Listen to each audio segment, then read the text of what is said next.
How many of you have hepatitis C? How many of you know or have a friend that has either?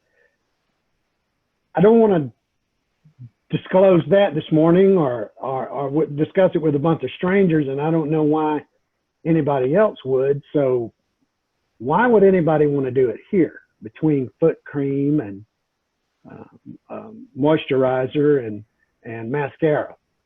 And this should look very familiar to everybody,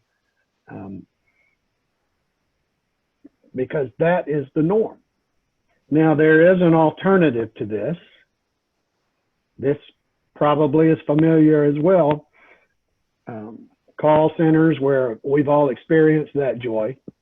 Of course, you know your product's being picked from a warehouse like that, and robots are doing it.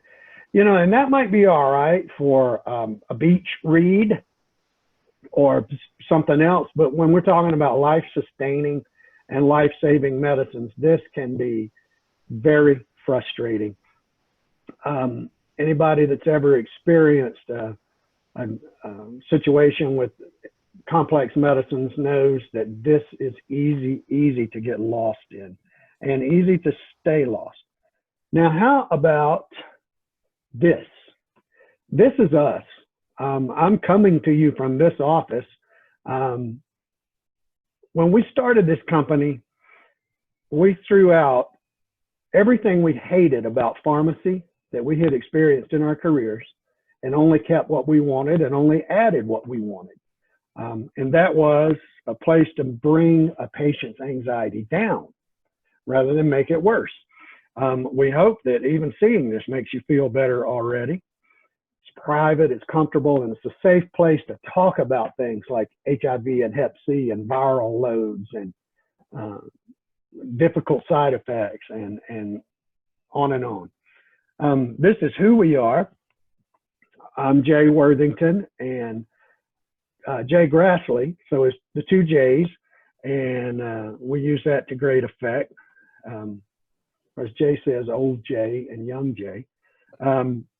We both graduated from Carolina, which is the #1 school of pharmacy in the nation, continues to be. And we both worked in a variety of community settings, including Walgreens, CVS, grocery stores, Ingles, Kmart, and local independents. So we got a really good taste of the pharmacy world, and we're able to make good decisions about what to keep and what to get rid of.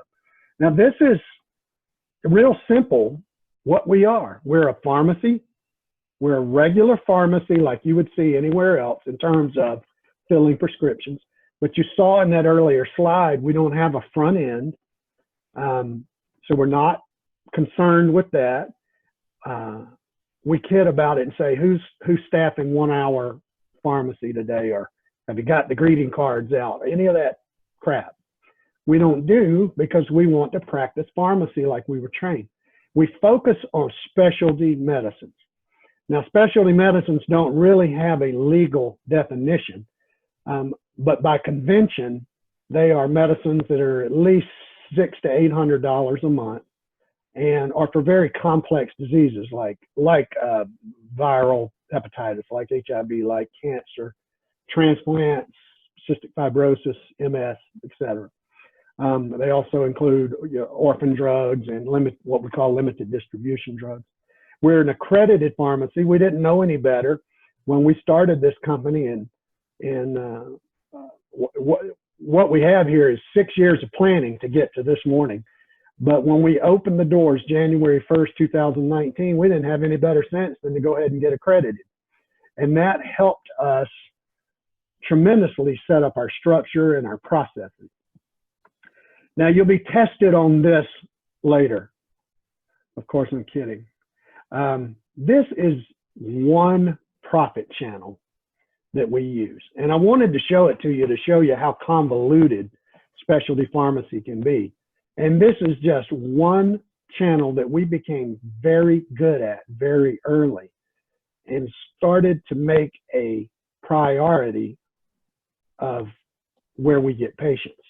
And it's a situation that involves very rural and underserved patients, and allows us to participate with clinics that serve those patients and take advantage of some federal pricing guidelines that allow us to increase our profits while decreasing our cost of goods and do a revenue share with those clinics.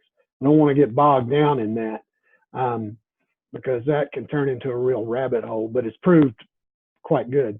It's helped us prove our model. And what I really want to show you is over on the right, our 2019 revenue.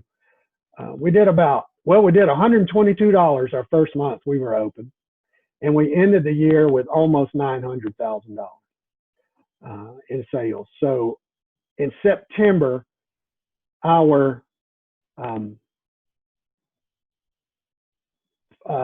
fluidity and expertise with this model allowed us to actually perform contract pharmacy services for qualifying clinics and revolutionized our business.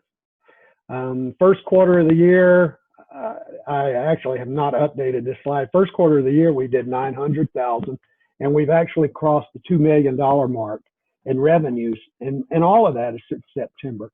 All but about 60,000. So to me, that means we have proved our model that patients want an alternative to big box. They want an alternative to call centers. Their diseases demand that kind of expertise and attention, and they deserve the best that they can get too. Just because they live in the sticks does not mean they should have to accept what's offered by these behemoths that are controlling most of the pharmacy industry. Specialty pharmacy is the fastest growing part of our industry. As you know, we've seen this with COVID, with the rush to try to find therapeutics and antiviral medications. Gilead's talking about pricing remdesivir at $30,000 a month. And we have drugs that cost that much that we fill prescriptions for often. So you can see that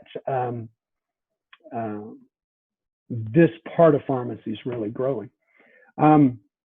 This is what we've shown to build out our company. We know that we have probably a $100 million company within the next 5 years.